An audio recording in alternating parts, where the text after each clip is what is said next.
talofa lava o a mai oil nei tai au.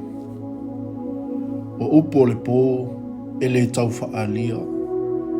O wao leo malama i lungalu le fitua te poitea i le alofa ma le anga le leo lo tātou tapa au sili le langi.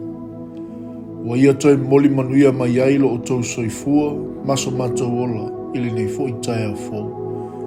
Ia vi ia pea lon suafu pa ia nei maso uma e whaavavau lava. Amene. E whaamanatu mai pea i o tātou ola fo ia i le mea sa tupu i le tō lua o lota. Aua le toi tepa i tua, i tu ina naunga le anga o le olanga, pe a whai o sauwhanga mai tono le ainga o le tua. Ai aelea manu waulu, so ia le whai mato i tau walu i tua i le olanga tuai.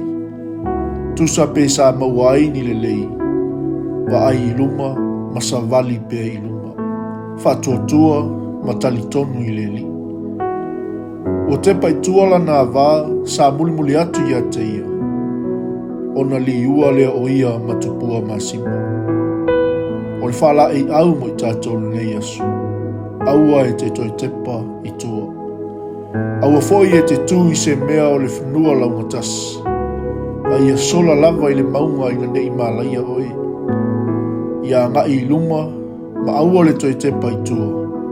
E saunga le muai a inga. Ono ke riso Yesu. Amene. Manuia, whaiva, malawa singa le nei asu.